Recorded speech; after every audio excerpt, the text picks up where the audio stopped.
Wow, you have a lot of guitars. Yeah, that's just a few. Yeah, well, so does my husband. A few. Wow, that's nice.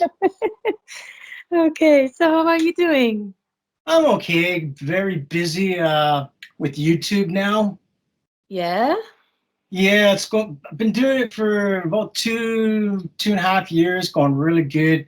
Lots of equipment sent to me, and for free pedals and guitars, and I'm so busy with it, and that's kind of why I'm not really touring. Obviously, because of the pandemic, it just Yeah. made everything horrible. Can you tell us about your band and new stuff coming up? Yeah, obviously Snake Eyes is my band, and I've been doing it, geez, I don't know, a long time.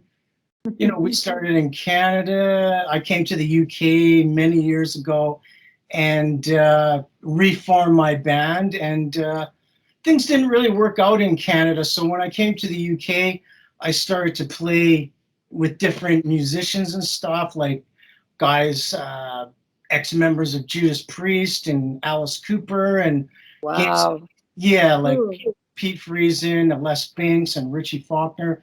And I kind of just gained some more experience in a new country, even though I was born in England. And Yeah. uh, my goal was to reform Snake Eyes in the UK.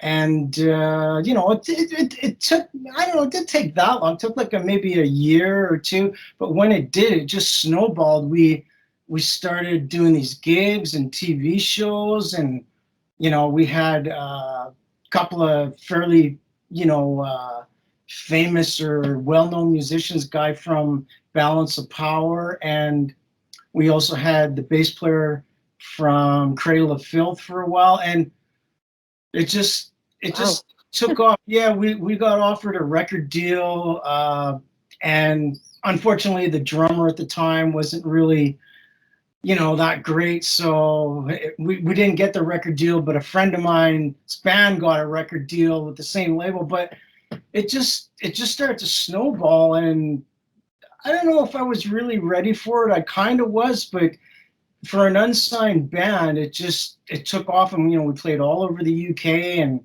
Wales, and it just obviously we came over to Germany and Belgium, and it was a lot of fun, but it wasn't easy. After a while, it just became I don't know what the word is. It just became, we needed to make more money from Yes. it. And when we came to Europe, Germany a bunch of times, and Belgium, it was a completely different world for us. And for me, my dream was always to come to Germany or Europe, like, not England, but Europe, to play music. And when we did with Snake Eyes, people just loved it. I mean, when we were in Germany, people were lining up for CDs and pictures and autographs, and it was just amazing. And it led to so many more things. Yeah, sorry, I'm kind of going off into left field, but Yeah, no worries. yeah, It's your interview, so you yeah, can tell me anything you want. yeah, So, your video, Dark Shadow, has been edited by yourself in August 2021, if I'm right? yeah. Okay, so I noticed there are two versions. Yeah, there was just a regular version of us playing. That was one of the latest songs we did, and I think it was right around the pandemic, maybe even before, but we actually did some footage of a lady kind of playing the part of the story. Dark Shadow was, it's obviously about a relationship with a lady, and you So know, she was the Dark Shadow. yeah, she was the. Ah, okay. Yeah, my songs are kind of layered. They have a lot of meaning. Like a lot of them are true stories, but there's also the other side of like the dream part of it or the fantasy part. So I kind of combine them. You take it whatever way. But we did some footage with I can't remember the lady's name. Apologize for that. But we did some footage with the lady, and we didn't use it the first time. With the director that did the first video said, "Oh, don't use the lady," and I'm like, "Why not? You know, she's really pretty, and it will help, you know, kind of maybe people or help people understand the video maybe a bit more." So I've been doing videos myself for many years, and I did some of the original Snake Eyes ones, you know, with really crappy software. So I thought, well, you know, like I'm talking like way back years ago, but I decided, yeah, like I said, recently to use the footage we did of the woman and, you know, kind of try and make a story out of it. And I'm pretty happy with the second version, the storyline version, the way it turned out. It kind of, you know, like not everyone wants to look at men in leathers all the time. Sometimes, No, but it makes the story more believable. yes, exactly. Yes. It adds a whole new dimension, and I'm a big believer in music videos, and whether you're just standing there jumping around our stage and or having a story. And yeah, just, you know, I'm really proud of that song and the video. And like I say, it's one of the, you know, most recent songs. We have another song called The Viper, which I made a video of, and that one's actually got me writing one of my Harley Davidsons throughout it. Aha. Yeah, because I've been riding Harley Davidsons for about. Yeah, I saw that passing by at Facebook many times. Yeah, I know. Yeah, but if it's a dream and your passion, why not? Yeah, well, I've been riding motorcycles my whole life and Harleys for about 12 years or so. I got two of them, and I don't share everything I do, but I don't care what people think. But my passion is music, guitars, and Harley Davidson and motorcycles. And yeah, if you see me posting, hey, that's what I'm doing. And Yeah, probably, of course. Why not? yeah, and I don't. Some people post that they're making potatoes and baked beans and sausages. Yeah, I don't know if I eat that type of stuff, but yeah, I don't always post everything I do. You know, I like to have a bit of mystery and privacy. But on that song, The Viper, I don't know if you've seen that, but it's got a video of me riding my big Harley Davidson all around the countryside. And yeah, it's another thing I love doing. Yeah. Your first music video, if I'm informed right, was The Wizard's Curse. Yeah. That's Yeah, it must have been amazing shooting the video in a ruin because I know you love castles, knights, all that kind of stuff. yes. Yeah, you remember when we tried to arrange the castle in Yeah, Aardreke? the horses and Oh, that was awesome. yeah. Oh, I mean, you know, we all dream like, you know, I'm happy with everything I've done and like to do more, but you have to have ideas and dreams and fantasies. And yeah, The Wizard's Curse, that was, I don't know, maybe a year or two after I moved to the UK. And we ended up, or I ended up meeting, because it was my band, a Canadian producer, film director, and he wanted to do this video, and we had the song, and that was produced by Lionel Hicks from Balance of Power. And wow. yeah, we done the video. Geez, it took a few days or a few weeks, but when we filmed it, it took all day and all night, and we had security and all kinds of people there, and you know, women, and well, there's always got to be women in Snake Eyes. Yeah, of course. You know, the police showed up, and because we're in the video, there's like monks, and the ladies dressed up in the monks costumes, and we actually did too. So there, you know, like it was a bit of a mystery. And when the police showed up, like the police were really nice. They said, "Oh, you got permission?" "Oh, yeah, we got permission," but whatever. And they said, "Oh, we hope you have clothes underneath those robes." And we're like, "Of course we do," which we did. And the police were really nice, and that was just an incredible video shoot. Like I said, it was a big production. There's, you know, I don't know, we went out we scouted the location, and then we went back whenever, and you know, we did like from 7 o'clock in the morning till 10, 11 at night. But by the end of the shoot, we were just dead exhausted. But you know, the result was very good. And at the time, you know, when it came out, we got a lot of press on some of the TV channels, music channels, Scuzz and Korean TV. And, you know, it really helped us. And, you know, I think in heavy metal, you know, the look, to me, it's all about the look. I mean, the music, of course, is important, but when you have that look, you know, swords and leathers and all that type of kind of motorcycle look or whatever it is. And people were, you know, press or whoever, were always interested just by the look alone. Yeah. Just one Corona question. Sure. In Corona times, did the bands release any new songs? And what is your favorite song and why? Yeah, I think the Viper might have come out around there, or I might have redone the Dark Shadow. Yeah, I would say Dark Shadow was one of my favorites, and it's, you know, obviously that and the Viper, but Dark Shadow came out around that time, and I'm very proud of that song and the music video.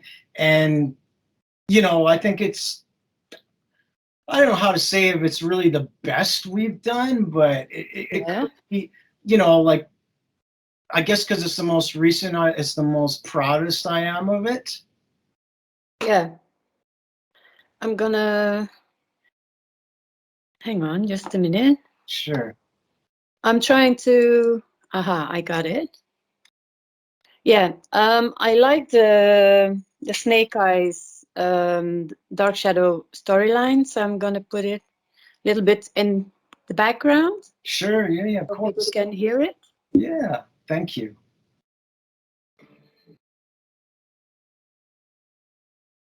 I'm gonna let us see a little bit of the. Yeah, but it's great. I really love it. I had to listen to it a few times to really understand the lyrics and the video around it, but I really like it. It's yeah. Thank you so much. It's you. Yeah, thank you. I agree.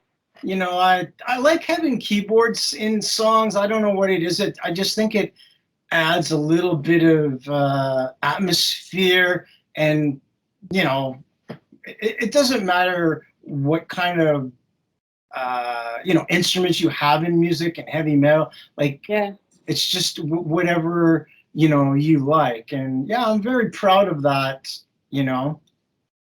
Yeah, you are very good in making videos, really. Thank you so much. I really think to get my message across, or to, you know, make things the best for myself or bands or my band Snake Eyes, is to make a music video. And I wanted to do so many, but it's very expensive and time consuming, and you have to have the right people. And that's why I did another edit for Dark Shadow, because I really liked having the lady in the video, just because the different you know, the different view of it, not so much looking at it, but just helping understand it. Yeah. What always fascinated me, and I think you know what, Wizard Castle Studio. Oh, yeah. Well, I don't know. I'm kind of a wizard, I guess. I used to use the name Wizard Ozz, and I decided Ozz Marshall, you know, was a better name.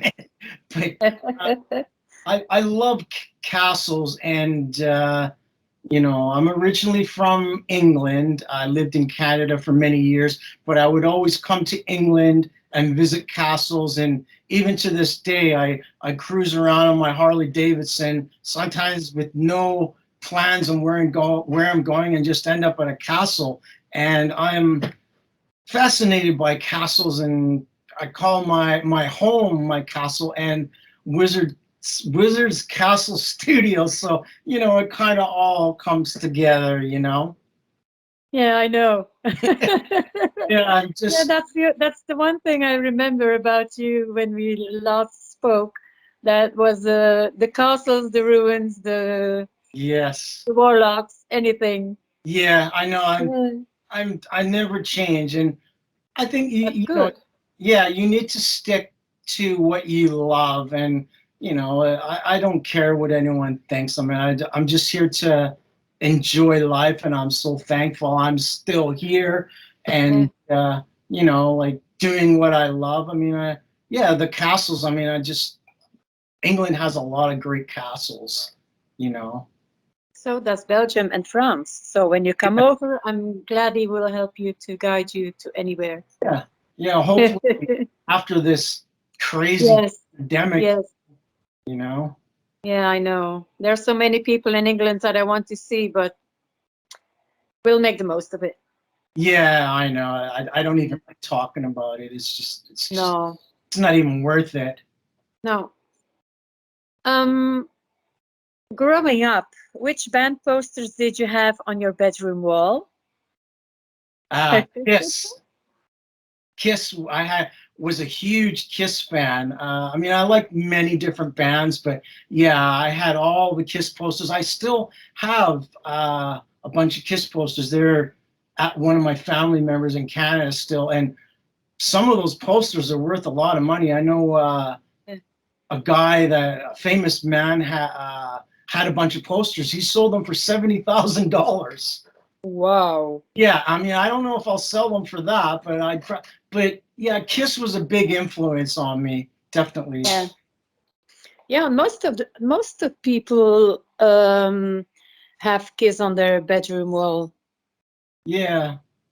Man. Well, had. Yeah, exactly. I know. I have quite a few of them left, but yeah, they were a big influence. I mean, I grew up on Alice Cooper, Judas Priest, Accept, Deep Purple, all the great bands. But honestly, my room, even the ceiling, had Kiss pictures and posters. I wish I had pictures, but that was so long ago. I don't even know if they had cameras back then. What's the most memorable concert you've been to, other than your own? That's a good one. I've been to probably thousands. That's why I'm asking. Yeah, that's geez, I don't know. It might have been something in Wacken in Germany, or maybe one of the, maybe that Wacken. I don't know if you say it like that, but the Wacken Festival in Germany one year. I think it was Twisted Sister was playing, and I can't remember who else, but that probably was it. And we went over there, and it was just amazing. I don't know how many, 20 or 30,000 people, but it was all like, heavy metal. Everyone was drunk and falling over, and it was a dream. This was probably before I actually played over there, but it was just like nothing I had never really experienced. England was good, but myself, Europe, like Germany and a lot of other countries, over there, were far ahead of Canada, the US, and England even to a degree. So yeah, I would say, probably that Twisted Sister one in Germany at Wacken. Yeah. Okay. Hang on. I lost my phone. Okay. What do you like best and worst about touring? Best and worst? When you're touring and gigging, it's the excitement of, got a show, and there might be somebody going to be there that or you haven't met before, maybe, or someone that's a fan, like you say, or like I say, that you maybe have not met. And so many times, there's people, oh, I can't wait to see you guys, and blah blah blah. It's the energy, the whole atmosphere, and like then after the show you get to meet your fans or friends, and people have always been so supportive of me and my band, and no matter on what scale. And then the worst part is I don't know, waiting around to play the show. Sometimes you wait all day, and you're twiddling your thumbs, and you're practicing, and you're going, I want to go on stage, I feel good now. And then an hour later you go, oh, I've just had a tired spell or something, I need to make some energy. So, I'm not into energy drinks or anything like that. I only drink water these days. Oh, wow. Yeah, for over 3 years, that's all I drank. A little bit of coffee, no sugar. But when you're touring, you think, oh, I need a boost. So yeah, you need to do some exercise or something. Because when I'm on stage, I get a really weird head rush of energy where I can't just stand still until I like to jump around till I fall over.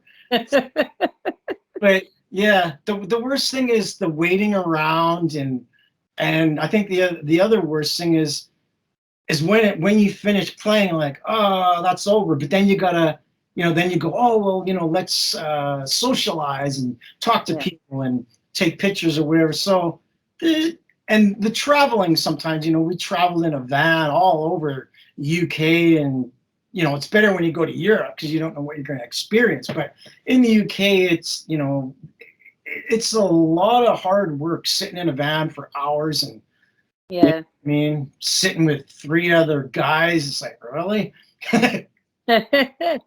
Yeah, it would better if it were 3 women, huh? Yeah, exactly. Yeah, of course. Yeah, exactly. They can make you tea or whatever. No offense, but Yeah, the tea, the sandwiches. Yeah. Like, oh, let's just get whatever. It's like, oh, I don't want to eat that, But that's the life on the road. It's all the money you have to pay towards it, paying for petrol and food and accommodation. And like I was saying, it's quite difficult unless you have money coming in. And the guys in the band, usually everyone has a day job. So if you're away for a long period of time or a few days or a week, you have to cover their wages, and it just becomes difficult. So you have to, what is the final answer? The final answer is you need to get paid more money. But it doesn't.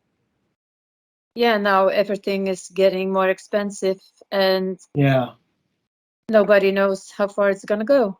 Yeah, I mean, it's just so much uncertainty over the last couple of years, and like I say, all of the nightclubs and pubs were closed here for a while. I mean, they're back open, and hopefully things will go back to normal. We can just pray. Yeah, well, I'm hoping and praying that the concerts and the festivals are coming through, because I really miss that. I can do the interview with you on Skype or on Zoom or anything, but the contact person to person is better. It's better. Exactly. Yeah, I know. More personal. Yeah, it's just very unfortunate for everybody in the world, no matter what country. And hopefully things will go back to concerts and festivals soon, like proper concerts or whatever. Yeah, of course. Can you remember the first time you ever played live and how it felt to have people watching you? How old were you? I can remember. How young? I was 14 years old, and I started playing guitar when I was 10, and it was at a high school, and it was my first band. I was in a band when I was 12 years old, and obviously, it's in the beginning, but I think the band was called Destroyer. We had another guitarist, bass and drums, and the other guitarist sang, and we played like a talent show. I was 14. I remember it so well. It was so awesome. And we practiced the night before in the gym. We put all our equipment there, and my brother helped drive us around because obviously it wasn't driving then. But we played at lunchtime the next day at a big high school, and I swear there must have been about 300 kids there. And we played 2 songs. One was Ace Frehley's "Rip It Out" from a solo album, and the other was Rocky Mountain Way by Joe Walsh. Mm-hmm. And I was very, very nervous, but I absolutely loved it. And it went down really well, and it was just so awesome. And after we played the show, my brother was there. He took all our equipment back to our house or wherever it went, and it was so funny because we were sitting there at my house or whatever, where we took our equipment back, and we're like, oh, well, we'll just stay here. We won't go back to school. And we didn't go back to school in the afternoon because it was lunchtime show. We didn't go back to school. And sorry if I'm yelling. And when we went to school the next day, everyone was, oh, you guys are great and blah, blah, blah. And the teachers never said anything. So we missed the afternoon of classes and nobody even said anything to us. It was just like, my first taste to being a rock star. And it was just on being famous. yeah, exactly. You can live in your own world doing that. And that's what I've always thought. No matter if I'm playing in my studio, in a bar or a festival, I'm living the dream, no matter if I'm playing to my cat or thousands of but it was amazing. And 2 years later, or a year and a half later, I would be in a Rush tribute touring all the schools and playing in a big production there. And even then, it was just amazing. That was in Vancouver, Canada. So at an early age, I experienced the whole rock and roll heavy metal lifestyle. I mean, I was never into drugs or anything, a bit of drinking, obviously, but it kind of, I don't know, I gained so much experience at a young age. And I was in that Rush tribute band for about 3 years, and we played a couple of metal Iron Maiden songs, but I actually moved to England when I was 19 and started it all over again. And so I think, I've never really changed, Yeah. Well, aren't there any recordings of that? No, Oh, that's too bad. There were a lot of pictures when I was in the Rush tribute, and the drummer in the band, we were just a three-piece, and honestly, it was just, back in those days, I don't know what year it was, a long time ago, 20, 30 years, whatever, and there was a scene, heavy metal, hard rock, and there's, long hairs, and even this is in Canada even, and it was like, I was treated like royalty. It was unbelievable, and I was kind of shy. I was a guitarist, but I got so much, love and respect and, praise from people. And I thought, I'm 16 years old or 17 years old. And everyone thought, I don't have it in front of me, I have a cutout of a write-up of I'll have to send it to you. And they said, oh, you guys are going to be famous. And everyone will say, oh, I knew the members of Justin Eyeball, the name of the band. And I thought, really? Like, they're almost comparing us to Rush. And I thought, we're 16 years old. Like, and I was more into heavy metal. And that's why I moved to England. And that's why it turned out the way it did. But there were a lot of pictures of those years, but somebody destroyed them. There was a problem with the drummer. And, oh, that's too bad. Yeah, exactly. If you could do a cover of any song, which one would it be? Geez, that's a good one. Let me just think for a second. It would probably be a Judas Priest song. I don't know, maybe like Hell Bent for Leather or something. Yeah, I think that would be it. I mean, I love Judas Priest, and like I say, I know Richie Faulkner. I've jammed with him, and the ex-drummer Les Binks, and yeah, I think that would be the song. Okay. Yeah. Good. What's the most important thing to the band right now? To the band? Yes, to you and the band.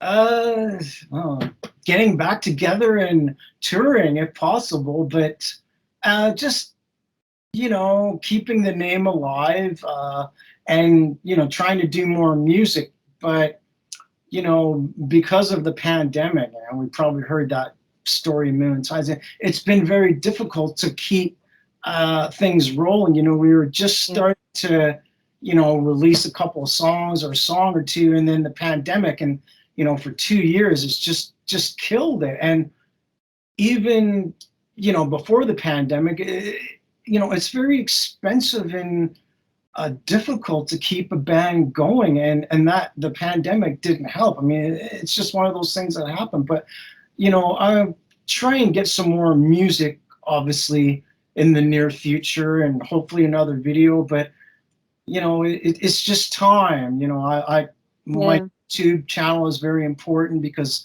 I'm doing so well with that. But there definitely could be some. There could be some solo stuff I'm working on, some solo stuff. I've got a couple songs coming out. Again, I'm trying to do a video for one of them, but again, it's money and time, and where does the money come from? There's money. You're paying, your bills, and to survive. So Yeah. True. it's difficult. So sometimes when you make a video, you may not have the same production as the Wizard's Curse. We were very lucky with that. We did pay towards that, but we got such a good deal because the producer director of the video, was just getting into the business. So he said, "I'll do it really cheap for you." But finding someone to do a big production now for a music video is going to cost you an arm and a leg unless you find Yeah. some, And so I am. Like I say, I've got a new song that's all done and finished. It's not heavy metal. It's more kind of hard rock blues where I'm playing every instrument and singing. But I would like to make a music video. I've been talking to a few, people about it. But again, I don't want to put something out that looks crappy. You know what I mean? So, Mhm. it's just very difficult. I'll just have to make a decision. And now that things are opened up again, hopefully I can maybe get that done in the next couple of months or something. But yeah, I mean, hopefully there will be some more Snake Eyes stuff. If not, there'll be some of my solo stuff. Yeah. Why not? Yeah, exactly. I'm looking forward to it, and I would love to have the exclusivity of the song. Sure, of course. Yeah. Like I say, I definitely want to do a video, but it's just, how is it going to turn out? And Yeah. again, it's money, and really, like I said, I don't have money to burn at the moment. It doesn't grow on Yeah. trees. I wish I had some myself, but Yeah, can't I help know. It's it. it's difficult. So, who knows? The video might just be whatever, but the song is good. I'm very proud of it, and I'm singing, but it's more of a blues kind of rock thing. It's pretty Yeah, cool. well, I'm looking forward to it. Yeah, It's I'll definitely. a whole new thing, Pardon? a whole new song, a whole new kind of music for me to hear from you. So, I will keep you in the loop for that for sure. But like I say, I'm still trying to work on a video for it. okay, maybe I can help. We'll talk about it after the interview. Um, 4 words to describe Snake Eyes and Ozz Marshall. Sorry, what was that? Give me 4 words Oh, to describe Ozz Marshall and Snake Eyes. totally crazy cool. Yeah, that's about right. Yeah, they say nobody knows the real story, but I'm here for a good time. To Yeah, find and like I say, just enjoy music with people, no matter what style or whatever it is. Just yeah. yeah. Okay. So, some final words for your fans and our viewers and listeners. I just want to say thank you so much for following Snake Eyes and being a fan of Snake Eyes and me. And there'll be some new stuff. Definitely some solo stuff with me. I've got some other heavy metal stuff that I'm working on. I'm still working on some Snake Eyes stuff. I mean, I am so busy, like say, with my YouTube. That's like my priority. But I do have some heavy metal stuff that I'm working on, that I've written, I've recorded. I haven't done the vocals yet, but I don't know if I'm gonna have the old Snake Eyes singer do it or somebody new, or I'll do it. And it's time consuming. You have a job and a life, and whatever you Yeah. have to do, and then you have this, and believe me, I'm so busy. But there will be new music coming soon from me and hopefully Snake Eyes. you know, some epic kind of orchestra kind of cool stuff. Oh, that will be epic. Yeah, exactly. Um, is there a website? Do you have a website where they can buy your merchandise and stuff? Yeah, I mean, if you look up my YouTube, which is called Guitar Safari, it's got all links to my music. It's got T-shirts. You can also go to snakeeyesmusic.com, and you know, there's links on there. Okay. Like I said, Guitar Safari is my YouTube channel, and I do promote Snake Eyes on there sometimes. Sometimes I Mhm. have some of the music playing in the background. I play a lot of riffs from Snake Eyes on there. Yeah. But yeah, Guitar Safari on YouTube and snakeeyesmusic.com. Okay. Thank you so much for this interview. It was lovely having you here. Thank you. And I'm waiting for the new music. Yeah, okay. I'll send it in an email tomorrow. Yeah. Yeah, cool. Thank you. Bye bye, Oz. Thank you. Bye. Bye.